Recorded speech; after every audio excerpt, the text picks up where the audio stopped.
आन्तरिक राजस्व कार्यालय कृष्णनगरको परिचय, स्वरूप, प्रकृति र कार्यक्षेत्र। विश्वमा बढ्दो आर्थिक अन्तर्निर्भरता र पुँजी, प्रविधि र श्रमको बढ्दो प्रवाह अनुरूप मुलुकको कराधारको संरक्षण गर्नुपर्ने आवश्यकता महसुस गरी नेपालमा व्यवस्थित कर प्रणाली थालनी भएको 5.5 दशक भइसकेको छ। त्यस्तै स्वयं कर निर्धारणको सिद्धान्तमा आधारित आधुनिक कर प्रणालीको प्रारम्भ भएको 2 दशक भन्दा बढी भइसकेको छ। आयकर प्रणालीलाई व्यवस्थित गर्ने उद्देश्यले आयकर ऐन 2058 तथा अन्तःशुल्कलाई आधुनिक र व्यावहारिक बनाउने उद्देश्यले अन्तःशुल्क ऐन 2058 जारी भई कार्यान्वयनमा आएको 20 वर्ष भइसकेको छ।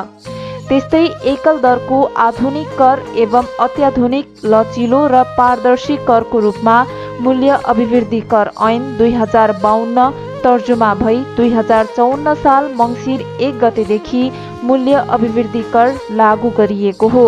कर राजस्व उठाउने मुख्य जिम्मेवारी पाएको आन्तरिक राजस्व विभागले देशका विभिन्न 43 स्थानमा रहेका आन्तरिक राजस्व कार्यालयहरू, मध्यम स्तरीय करदाता कार्यालय 1, ठूला करदाता कार्यालय 1 तथा 39 वटा करदाता सेवा कार्यालयहरू मार्फत देशको कर प्रशासनको व्यवस्थापन एवं सञ्चालन गर्दै आएको छ।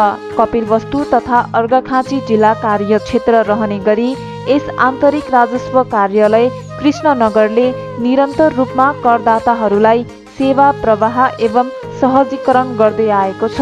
हाल यस आन्तरिक राजस्व कार्यालय कृष्णनगरको कार्यालय कृष्णनगर नगरपालिकाको वडा नम्बर 2 मा रहेको छ।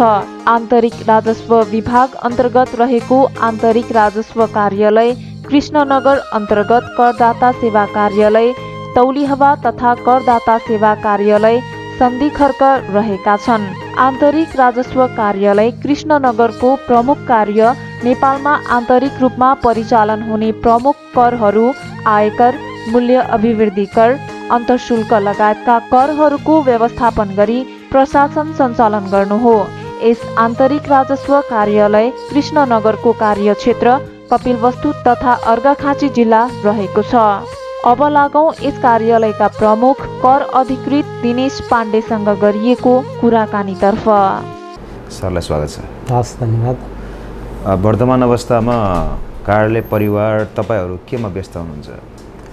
हामी चाहिँ अहिले यो समय भनेको चाहिँ दुईटा हिसाबले, एउटा आर्थिक वर्ष भर्खरै समाप्त भएको हिसाबले चाहिँ गत आर्थिक वर्षमा करदाताहरूले आफूले गरेको कारोबारको चाहिँ विवरण दिनलाई अब साउनदेखि सुरु गर्नुहुन्छ। हामी त्यसमा पनि व्यस्त छौँ। अर्को अहिले अन्तःशुल्क जन्य कारोबार गर्ने, मदिरा, सुर्ती, चुरोटका कारोबार गर्ने व्यवसायीहरूले चाहिँ इजाजत पत्र नवीकरण गर्नुपर्ने महिना हो साउनको महिना। त्यसमा पनि हामी बिजी छौँ। त्यसको साथसाथै अहिले नेपाल सरकारले चाहिँ रु 10 करोडभन्दा बढी वार्षिक टर्नओभर भएका करदाताहरूलाई चाहिँ अनिवार्य रूपमा कम्प्युटर बिलिङमा जानुपर्ने भनेर चाहिँ नीति ल्याएको छ। त्यो नीतिको कार्यान्वयन गर्नमा पनि हाम्रो साथीहरू व्यस्त हुनुहुन्छ, हामी व्यस्त छौँ। तपाईँ यहाँ आएको कति भयो सर? म यहाँ आएको 21 महिना लगभग हुन लाग्यो। त्यसपछि त तपाईँलाई सबै जानकारी पनि छ होला गएको आर्थिक वर्ष 2078-79 को बारेमा। 78-79 को उपलब्धिमूलक कार्य के रह्यो, समग्रमा कस्तो रह्यो त्यो आर्थिक वर्ष भनिदिनुहोस् न। 78-79 आर्थिक वर्ष हाम्रो कार्यालयको हिसाबले उपलब्धिमूलक नै हामीले जति काम गऱ्यौँ त्यसले चाहिँ अड्डाको पर्फर्मेन्स चाहिँ राम्रो थियो। हाम्रो अन्तर्राष्ट्रिय कार्यालयहरूको सबै कामहरूलाई चाहिँ फङ्सनल इन्डिकेटरमा विभाजन गरिएको हुन्छ सबै कामहरूलाई, र सबै कामहरूलाई नम्बरिङ गरिएको हुन्छ, र त्यो कामहरूमा चाहिँ वस्तुगत आधारमै यति नै लक्ष्य पुग्नुपर्ने, यति पुर्यायो भने चाहिँ यति नम्बर आउने, यति पुग्यो भने यति नम्बर आउने भनेर वस्तुगत आधारमा चाहिँ फङ्सनल इन्डिकेटरहरू विभाजन गरिएको हुन्छ। त्यस अर्थमा चाहिँ हामीले चाहिँ टोटल समग्र कार्य सम्पादनमा चाहिँ हामी A ग्रेडमा रहेका छौँ, गत आर्थिक वर्षमा। तथापि कोरोना सङ्क्रमण र चाहिँ अर्थतन्त्रमा अलिकति चाहिँ जुन करमा देखिएको चाहिँ अर्थतन्त्र सुस्त भएको भनेर बाहिर आएको थियो, त्यसले गर्दा राजस्व असुलीमा अलिकति चाहिँ कम चाहिँ भयो। हाम्रो कुल असुलीमा हामी 83.51% असुल गर्न सफल भयो। अन्य इन्डिकेटरहरूमा चाहिँ हामीले राम्रो गऱ्यौँ, हामी ए ग्रेडमा छौँ। यो आन्तरिक राजस्व कार्यालय अन्तर्गत कतिवटा करदाता सेवा कार्यालयहरू रहेका छन्, कहाँ कहाँ, र ती करदाता सेवा कार्यालयहरूले गर्ने कार्य सम्पादन र तपाईँहरूले गर्ने कार्य सम्पादनमा के फरक छ? अन्तर्राष्ट्रिय कार्यालय कृष्णनगर अन्तर्गत 2वटा करदाता सेवा कार्यालयहरू रहेका छन्। एउटा चाहिँ करदाता सेवा कार्यालय सन्धिखर्क जुन अर्घाखाँचीको सदरमुकाम सन्धिखर्कमा रहेको छ। अर्को चाहिँ करदाता सेवा कार्यालय तौलियावा, यो चाहिँ कपिलवस्तु जिल्लाको सदरमुकाम तौलियावामा रहेको छ। विशेषतः सेवा कार्यालय नामैले पनि तपाईँले अनुमान गर्न सक्नुहुन्छ, सेवा दिनको लागि विशेष गरी चाहिँ कार्यालयको कार्यक्षेत्रभन्दा टाढा रहेका करदाताहरूलाई चाहिँ सहज तरिकाले उनीहरूको चाहिँ नजिक रहेर सेवा दिनको लागि करदाता सेवा कार्यालयहरू स्थापना भएका हुन्। ती कार्यालयहरूले मुख्यतया सेवासँग सम्बन्धित कर दर्ता गर्ने, विवरणहरू बुझ्ने, कर चुक्ता दिने, बकायताहरू सङ्कलन गर्ने र उनीहरूको विवरणहरू जे छ अपडेट गर्नुपर्ने अपडेट गर्ने लगायतको करदातालाई सेवा दिने कामसँग सम्बन्धित कामहरू चाहिँ करदाता सेवा कार्यालयहरूले चाहिँ गर्नुहुन्छ। र हामीले पनि हाम्रो कार्यक्षेत्र अन्तर्गत चाहिँ सरकारले तोकेको कार्यक्षेत्रभित्र चाहिँ ती कामहरू पनि गर्छौँ।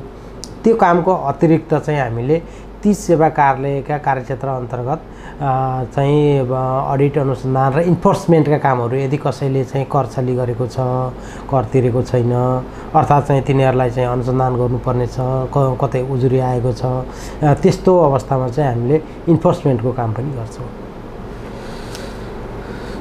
सर, यो आर्थिक वर्षमा अहिलेसम्म के कति राजस्व सङ्कलन भइसकेको अवस्था हो र यो वर्ष अथवा यो आर्थिक वर्षमा तपाईँले टार्गेट लक्ष्य के राख्नु भएको छ, स्पष्ट पारिदिनुहोस् न।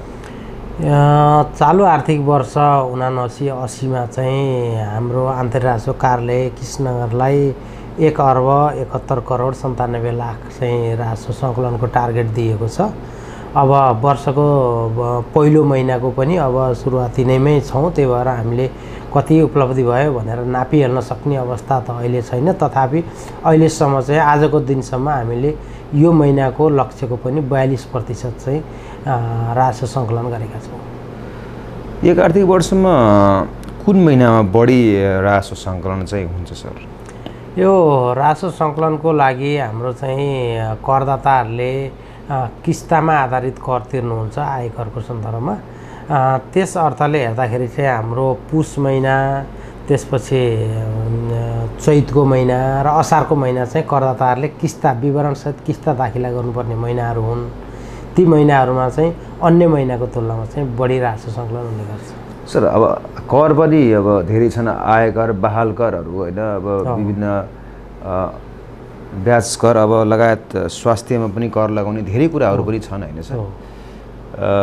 विशेष कुनबाट भन्दा बढी राजस्व सङ्कलन भइरहेको अवस्था हो यो आन्तरिक राजस्व कार्यालयबाट? हाम्रो यस कार्यालयको हकमा चाहिँ अन्तशुल्क चाहिँ अन्य करको तुलनामा बढी सङ्कलन हुने र लक्ष्य पनि बढी हुने हुन्छ, त्यो दिएको हुन्छ। त्यसको साथसाथै हाम्रो आयकर पनि हाम्रो राम्रै सङ्कलन हुन्छ र त्यसमा चाहिँ मूल्यवृद्धि कर VAT सङ्कलन हुन्छ। सर, अहिले यो व्यक्तिगत प्यान नम्बर लिने एउटा ट्रेन्ड पनि चल्यो होइन, यो फेरि आवश्यक पनि हो वास्तवमा। हाम्रो आन्तरिक राजस्व कार्यालयबाट व्यक्तिगत प्यान नम्बर लिनेको सङ्ख्या दैनिक जसो कस्तो छ? हामी कहाँ व्यक्तिगत प्यान जुन त्यो ट्रेन्डभन्दा पनि आवश्यक नै हो। सरकारले नै जसको आय हुन्छ र उसले कर तिर्नुपर्छ, उसले चाहिँ यदि उसले व्यवसाय गरेको होइन, रोजगारी लगायतको अन्य आय गर्छ भने उसले व्यक्तिगत प्यान लिनुपर्छ। यहाँ व्यक्तिगत प्यान लिनेहरू आइरहनु भएको छ। हाम्रो अहिलेसम्मको रेकर्डमा यो कार्यालय करदाता सेवा कार्यालयहरू सहित हेऱ्यो भनेदेखि हाम्रो 31,000 व्यक्तिगत प्यान इस्यु भइसकेको छ र दिनमा अहिले पनि 5-6 जना व्यक्तिगत प्यानको लागि हामी कहाँ चाहिँ निवेदन दिइरहने स्वीकृत गरिरहने व्यक्तिगत प्यानको बारेमा त्यति धेरै जानकारी हामी सबै जनमानसमा नभएको अवस्था पनि हो। यो लिनुपर्ने आवश्यकता किन हो सर? होइन, व्यक्तिगत प्यानको बारेमा यसको फाइदा के हुन्छ? नेपाल सरकारले यसको महत्त्वलाई दर्शाएर जानकारी पनि दिएको हुन्छ। त्यो लिनुपर्ने अनिवार्य पनि गरेको हो। जो आय आर्जन व्यवसाय बाहेक जसले रोजगारी आय गर्छ, कुनै समयमा चाहिँ सेवा दिएको आय गर्छ वा कहीँ पढाउँछ, त्यस्तो चाहिँ 1-2 पटक चाहिँ कुनै बेला अकेजन चाहिँ आय गर्ने व्यक्तिहरूले चाहिँ व्यक्तिगत चाहिँ प्यान नम्बर लिनुपर्छ। उनीहरूको त्यो सबैभन्दा ठुलो फाइदा के हो भने व्यक्तिगत प्यान लिँदाखेरि उनीहरूले लिएको प्यानबाट चाहिँ जति उनीहरूले तिर्नुपर्ने कर हुन्छ, स्रोतमा करकट्टी लगायतका करहरू हुन्छ, त्यो उनीहरूको प्यानमा रेकर्डेड हुन्छ। उनीहरूले जति चाहिँ कर तिर्छन् त्यो प्यान उल्लेख गरेर विवरण दियो र भुक्तानी दिनेले पनि उसको प्यान उल्लेख गरेर भुक्तानी दियो भनेदेखि उसले गरेको कन्ट्रिब्युसन योगदान चाहिँ उसको प्यानमा अङ्कित हुन्छ र भोलि उसले एकमुष्ट मैले चाहिँ कति आम्दानी गरेछु, राज्यलाई कति कर तिरेछु भनेर हेर्न सक्छ। हेर्नको लागि के छ, माध्यमहरू के रहन्छन्? हेर्न त उसलाई युजर नेम पासवर्ड दिएको हुन्छ, उसले सजिलै हेर्न सक्छ। कर कार्यालयसँग सोध्यो भने पनि हेर्न सक्छ। उसको प्यान नम्बरबाट हेर्नै सक्छ। अहिले त तपाईँको नेपाल सरकारको चाहिँ जुन गभर्मेन्ट एप छ उसमा पनि यदि उसले त्यो डाउनलोड गरेको छ भने उसले प्राप्त गरेको सबै चाहिँ त्यसैबाट पनि हेर्न सक्नेछ। त्यसका धेरै सजिलो चाहिँ माध्यम आफूले तिरेको टिडिएस पनि सबै टिडिएसको रकमहरू मजासँग हेर्न सकिन्छ। यो कस्ता व्यापार व्यवसाय गर्ने व्यक्ति अथवा सङ्घ संस्था फर्महरू प्यानमा दर्ता हुने र कस्ता प्रवृत्तिका चाहिँ भ्याटमा दर्ता हुने, यसको बारेमा नि स्पष्ट पारिदिनुहोस्। व्यवसायको प्रकृति अनुसार कानुनले तोकेका चाहिँ कारोबारहरू चाहिँ भ्याटीमा जानुपर्ने 2टा अवस्थाहरू छन्। एउटा चाहिँ त्यसको सीमा छ, थ्रेसहोल्ड छ। अर्को चाहिँ उसले गरेको कारोबारको प्रकृति छ। त्यो 2टा कारणले चाहिँ ऊ भ्याटीमा जानुपर्छ। मूल्यवृद्धि कर ऐन 2052 को अनुसूची 1 मा चाहिँ कर छुट भएका वस्तु तथा सेवाहरू भनेर उल्लेख गरेको छ।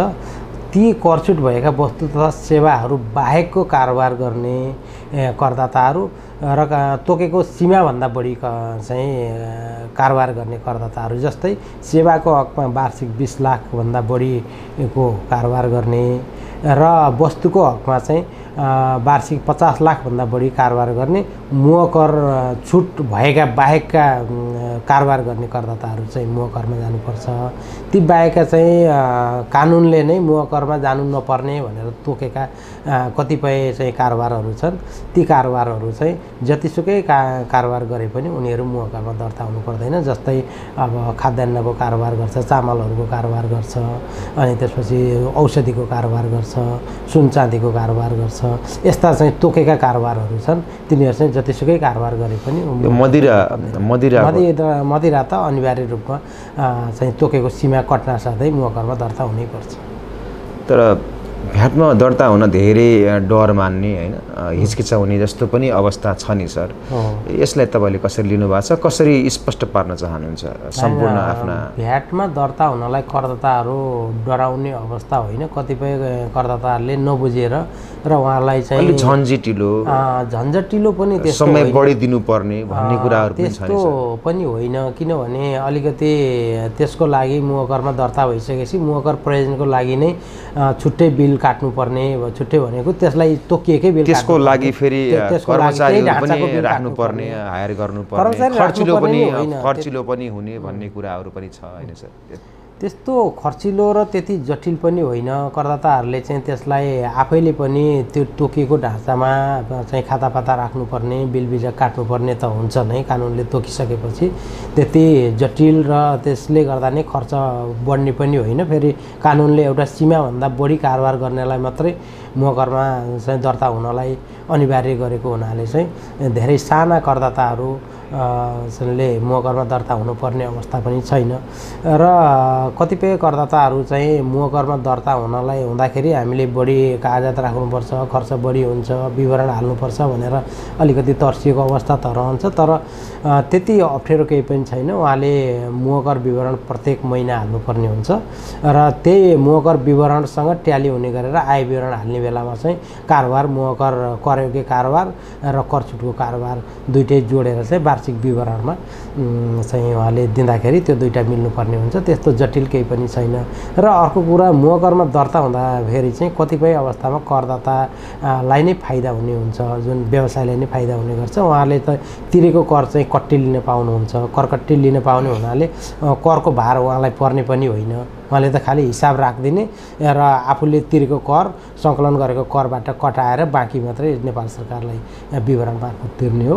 त्यो त्यस्तो डराउनु पर्ने अवस्था छैन। हामीले कतिपय करदाता शिक्षाहरू पनि आयोजना गरिराखेका हुन्छौँ। त्यस्तो अवस्थामा पनि कस्ता कस्ता व्यवसायहरू मूल्यवृद्धि करमा दर्ता हुनुपर्ने, मूल्यवृद्धि करमा दर्ता नहुँदाखेरिको जोखिमहरू के हुन्, मूल्यवृद्धि करमा दर्ता हुँदाखेरिका फाइदाहरू के हुन् र भोलि मूल्यवृद्धि करमा दर्तै नभएको कारणले चाहिँ व्यवसाय आफैलाई पनि के घाटाहरू हुन सक्छन्। उसले करकट्टी लिने लगायतको चाहिँ सरकारी कामहरू लिँदाखेरि चाहिँ प्रतिस्पर्धात्मक चाहिँ उबोल कबोल गरेर चाहिँ लिन सक्ने कामहरू नपाउँदाखेरि त व्यवसायलाई घाटा पनि पर्छ। ती कुराहरू पनि हामीले बुझाइदिन सक्यौँ भने चाहिँ करदाताहरू स्वस्फूर्त रूपमा चाहिँ मूल्यवृद्धि करमा दर्ता हुने अवस्था रहन्छ। तपाईँहरूले कर सप्ताह पनि बनाउनुहुन्छ होइन, आयोजना गर्नुहुन्छ। कर सप्ताहमा विशेष कस्ता कार्यक्रमहरू तपाईँहरूले आयोजना गर्नुहुन्छ र करदाता शिक्षाका कुराहरू पनि तपाईँले गर्नुभयो होइन, त्यो कस्तो भइरहेछ हाम्रो कार्यालयमा, त्यो पनि स्पष्ट पार्नुहोस् न। करदाता शिक्षा चाहिँ हाम्रो नियमित कार्यक्रम हो। हामीले हाम्रा करदाताहरूलाई करका विषयहरू, करमा दर्ता हुनुपर्ने, विवरण दिनुपर्ने, कर कानुनको पालना गर्नुपर्ने विषयहरूलाई समेटेर र प्रत्येक वर्ष कर कानुनमा हुने परिवर्तनहरूलाई सहित चाहिँ समेटेर हामीले विभिन्न समयमा विभिन्न ठाउँमा कतिपय चाहिँ मागको आधारमा कुनै वस्तुगत सङ्घ संस्थाहरूले, उद्योग वाणिज्य सङ्घहरूले, व्यावसायिक संस्थाहरूले माग गर्नु भने हामी त्यसरी पनि जान्छौँ। कतिपय हामी आफै नै यो कुरा चाहिँ करदाताहरूलाई बुझाउनु जरुरी देखियो, हामी चाहिँ यस्तोमा चाहिँ एउटा करदाता शिक्षा चाहिँ कार्यक्रम राखौँ भनेर पनि हामीले करदाता शिक्षाहरू गरिराखेका हुन्छौँ र त्यसमा चाहिँ हाम्रो नियमित रूपमै हामीले काम गरिराखेका हुन्छौँ। र जहाँसम्म तपाईँले भनेको कर सप्ताहको कुरा चाहिँ यो कर दिवस चाहिँ हाम्रो मङ्सिर 1 गतेलाई चाहिँ नेपाल सरकारले राष्ट्रिय कर दिवसको रूपमा घोषणा गरेको छ र मङ्सिर 1 गतेदेखि 7 गतेसम्म चाहिँ हामीले विभिन्न कार्यक्रमहरू गरेर कर सप्ताह मनाउने गर्छौँ। कर सप्ताहको कार्यक्रमहरूमा यही करदाता शिक्षा पनि हुनसक्छ, कुनै अभिमुखीकरण कार्यक्रम पनि हुनसक्छ, र्यालीहरू पनि हुनसक्छ, अन्तर्क्रिया कार्यक्रमहरू, गोष्ठीहरू हुनसक्छ। विविध कार्यक्रमहरू गरेर चाहिँ हामीले कर सप्ताहहरू मनाउने गर्छौँ। त्यो चाहिँ प्रत्येक वर्षको लागि तोकिएको सप्ताह नै हो। कर्मचारी अपुगको कारणले हो, जनशक्ति कमीको कारणले हो, अथवा के कारणले गर्दा आन्तरिक राजस्व कार्यालयले अनुगमनको पाटोलाई अलि फितोलो पारेको छ भन्ने गुनासाहरू पनि सुन्छौँ, के मान्नुहुन्छ? फितलो पारेको छ भन्दा पनि कतिपय ठाउँमा हाम्रो दृष्टि नपुगेको पनि हुनसक्छ। किनभने हाम्रो तपाईँले भने जस्तै कर्मचारी कम त छन् नै, जति हुनुपर्ने हो त्यति हुनुहुन्न। तथापि हामीले चाहिँ अनुगमन गर्ने कामलाई चाहिँ गरिराखेका छौँ र हाम्रो कार्यक्षेत्र पनि अलिकति ठुलो छ। 2टा जिल्ला भएको हुनाले हामीले प्रत्येक ठाउँमा चाहिँ बारम्बार पुगिराख्नलाई हामीलाई अलिकति समस्या पनि हुनसक्छ। तथापि हामीले चाहिँ अनुगमन चाहिँ गरिराखेका हुन्छौँ विभिन्न ठाउँमा। 2टा कुरा हुन्छ। एउटा चाहिँ हामीले कुनै सूचना हामीले नै प्राप्त गरेको सूचना, हामीले देखिएको चाहिँ उसको विवरण, कारोबार विभिन्न आधारमा हामीले रिस्क इन्डिकेटरहरू हेरेर पनि हामीले अनुगमन गरिराखेका हुन्छौँ। अर्को चाहिँ कसैले यहाँ चाहिँ गैर कानुनी काम भएको छ, करछलीको काम भएको छ, दर्ता नभई कारोबार गरेको छ, अर्थात् चाहिँ दर्ता हुनुपर्ने, मुहकरमा दर्ता हुनुपर्ने या अन्तर्गतमा दर्ता हुनुपर्ने करदाताले त्यसरी दर्ता नभइकन कारोबार गर्नुभएको छ भन्ने सूचना प्राप्त गऱ्यौँ भने हामी फेरि त्यो सूचनाको आधारमा पनि हामीले अनुगमन गरेका हुन्छौँ। र अर्को चाहिँ हाम्रो वार्षिक कार्यक्रम नै अनुगमनको हाम्रो इन्डिकेटर नै हुन्छ। हामी साथीहरूमा गएर बजारमा गएर स्थानीय पालिकाहरूको सहयोग कस्तो पाउनु भएको छ तपाईँहरूले यो काम गर्ने पालिकाहरूले क्रममा? पनि सहयोग गर्नुहुन्छ। हामी पालिकाहरूमा पनि गएर चाहिँ उहाँहरूले स्रोतमा कर कट्टी गरे भुक्तानी गर्दाखेरि चाहिँ कट्टी गर्नुपर्ने मुहकरहरू आयकरका रकमहरू कट्टी गरेर दाखिला गरे नगरेको हामी पालिकाहरूमा नि गएर हेरेका हुन्छौँ। उहाँहरूले गरेको कारोबार नि र अन्य सन्दर्भमा कतिपय नेपाल सरकारले आर्थिक ऐन मार्फत ल्याएका स्किमहरू कार्यान्वयन गर्ने सन्दर्भमा पालिकाहरूसँग चाहिँ करदाताहरू अर्थात् जनताहरूको चाहिँ नजिकको सम्बन्ध हुने हुनाले उहाँहरूसँग पनि हामीले चाहिँ कुनै व्यक्तिहरूको अहिले त कस्तो पनि देखियो भने दिनेश सर स्थानीय पालिकाबाट व्यवसायिक करको स्वीकृति लिएर पनि व्यवसायहरू गरिरहेको उहाँहरूले आन्तरिक राजस्व कार्यालयमा प्यान नम्बर होइन प्यान नलिएर दर्ता नगरेर पनि चलाइरहेको अवस्था छ नि। त्यो पनि ठिक त होइन, यसलाई कसरी लिनुभएको? ठिक हुँदै होइन, त्यो गर्नै अब मिल्दैन। हामी स्थानीय पालिकामा वडामा दर्ता छौँ, अब हामीले कर तिरिरहेको छौँ, त्यही त हो नि भन्ने पनि यस्तो एउटा मानसिकता मानिसमा पुगेको होइन। अवस्था। त्यो चाहिँ कतिपय त्यो करदाता त्यस्तो मानसिकता करदाता अत्यन्त थोरै हुनुहुन्छ होला जस्तो लाग्छ हाम्रो अहिलेसम्मको अनुभवमा। किनभने अहिले चाहिँ सरकारले नै स्थानीय तहलाई चाहिँ निश्चित सीमासम्मको चाहिँ कारोबारहरू दर्ता गर्न अधिकार दिएको हुनाले त्यहाँ दर्ता गरेको व्यक्तिहरू चाहिँ यहाँ आएर प्यान लिनु अनिवार्य हुन्छ र लिइरहनु पनि भएको छ। त्यो चाहिँ कतिपय अवस्थामा उहाँहरूले नजानेर काउन्सिलिङ नभएर या कतिले अब छल्ने उद्देश्य नै राख्नु भएको छ भने पनि प्यान नम्बर नलिएर व्यापार व्यवसाय गरियो भने सानो होस् अथवा ठुलो होस् कस्तो कस्तो सजायहरू हुन सक्छ? होइन, प्यान नम्बर नलिइकन कुनै पनि आय आर्जन हुने चाहिँ कारोबार गरेको छ, व्यवसायिक कारोबार गरेको छ र उसले स्थायी लेखा नम्बर लिएको छैन भने त्यो स्वतः उसको कारोबार नै गैर कानुनी हुन्छ।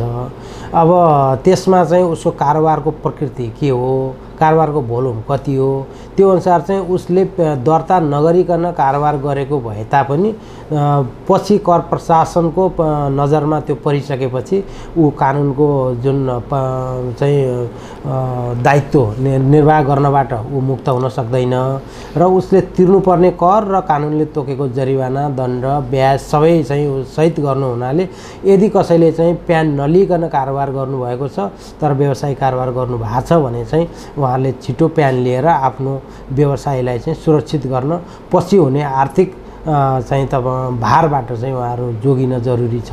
किनभने कानुनले त्यो क्षम्य गर्दैन, भोलि उहाँहरूलाई नै रिस्क हुने कुराहरू हो।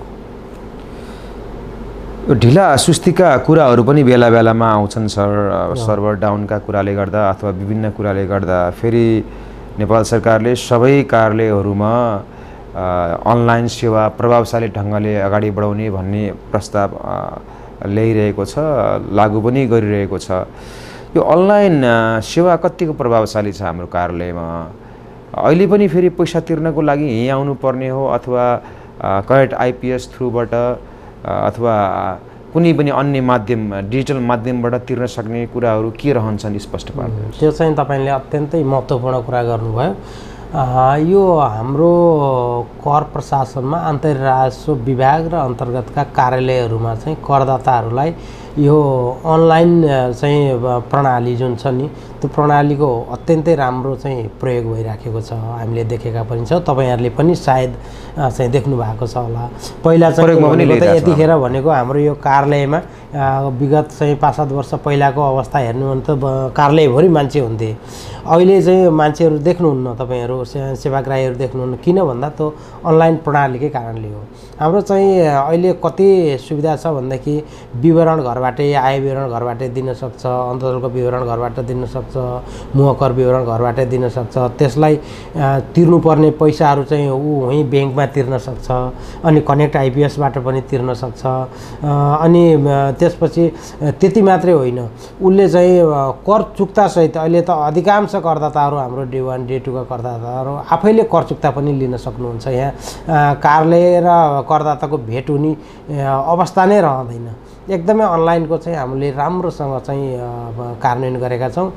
करदाताहरू अहिले चाहिँ धेरै नै लाभान्वित हुनुभएको छ। जुन दूरदराजमा हुनुहुन्छ, आफ्नो चाहिँ कर कार्यालयबाट टाढा हुनुहुन्छ, उहाँहरूले वहीँ बसेर नै विवरण भर्ने, वहीँ बसेर कर तिर्ने, वहीँ बसेर कर चुक्ता लिने चाहिँ सुविधा पाएको हुनाले दुईटा उहाँको एउटा झन्झट पनि चाहिँ उहाँलाई भएन। अर्को कुरो चाहिँ सेवाको लागत पनि उहाँहरूलाई अत्यन्त चाहिँ कटौती भएको छ र उहाँको समयको पनि बचत भएको छ। हाम्रो अन्तर्राष्ट्रिय कार्यालयहरूको हकमा चाहिँ अनलाइन प्रणाली अत्यन्तै राम्रो प्रभावकारी रूपमा कार्यान्वयन भएको छ। तपाईँ यस कार्यालयको प्रमुख कर अधिकृत हुनुहुन्छ। तपाईँका मातहतमा रहेका जति पनि कर्मचारी हुनुहुन्छ, करदाता सेवा कार्यालय, त्यसै गरेर यस कार्यालयका सम्पूर्णलाई तपाईँले बेला बखतमा दिने निर्देशनहरू, आदेशहरू, यसरी कार्य सम्पादन गर्नुहोस्, यो गर्नुहोस्, यसरी जानुपर्छ भनेर भनिरहेको अवस्था होला, के हो भनिदिनुहोस् न। सर्वप्रथम त हाम्रो उद्देश्य नै के हो भने करदाताहरूलाई सहज तरिकाले चाहिँ सेवा प्रदान गर्ने हाम्रो उद्देश्य हो। उनीहरूलाई कानुन बमोजिम तिर्नुपर्ने करहरू तिर्दाखेरि कम समयमा, कम झन्झटमा उनीहरूलाई समय र लागत दुइटै बचत हुने गरेर चाहिँ हामीले सेवा दिनको लागि हामीले प्रयास गरिराखेका छौँ र दिइराखेका पनि छौँ। अहिले पनि हाम्रो चाहिँ अधिकांश करदाताहरू घरमै बसेर गर्नुहुन्छ, हामी त्यसको लागि सहजीकरण गरिदिन्छौँ। र कोही करदाताहरू कार्यालयमा आउनुहुन्छ, त्यसरी चाहिँ सबैको आइसिटीमा चाहिँ त्यति पहुँच नहुन पनि सक्छ, दक्षता नहुन पनि सक्छ। त्यस्ता करदाताहरूलाई चाहिँ हामीले वान विन्डोबाट चाहिँ एकै ठाउँमा उहाँ छिरिसकेपछि त्यहीँबाटै चाहिँ सबै काम गरेर चाहिँ उहाँहरूलाई पठाइदिने गरेर हामीले व्यवस्था गरेका छौँ। त्यस्तै गरेर मैले मेरो कार्यालय अन्तर्गत रहेका सेवा कार्यालयहरूका साथीहरूलाई पनि करदाताहरूलाई झन्झट नभइकन सहजीकरण गरेर चाहिँ बिना झन्झट चाहिँ सेवा गरेर पठाउनको लागि बेला बेलामा निर्देशन दिइराखेको हुन्छु। अर्को कुरो चाहिँ विवरणहरू बुझाउने बेलामा उहाँहरूलाई चाहिँ अलिकति जानकारीमूलकहरू पनि तपाईँले सन्देशहरू पनि दिनुहोस्। अनि झन्झट नदिइकन आइसिटीको सकेसम्म आइसिटीको प्रयोग गरेर करदाताहरूलाई कार्यालयमा आउन नपर्ने वातावरणमा चाहिँ तपाईँले सेवा दिनुहोस् र प्रत्येक वर्ष आएका आर्थिक ऐनले ल्याएका परिवर्तनहरू जुन चाहिँ प्रत्येक वर्ष आउने गर्छ त्यो पनि करदाताहरूलाई जानकारी दिएर चाहिँ सेवा प्रदान गर्नलाई मैले निर्देश गरिराखेको हुन्छु। करदाताहरूले वास्तविक विवरण कार्यालयहरूलाई बुझ्नुहुन्न, उहाँहरूले झुटा पनि कुराहरू राख्नु भएको हुन्छ, अडिट लगायत सबै कुरामा भन्ने कुरा पनि छ होइन सर? यो साँचो हो अथवा के हो?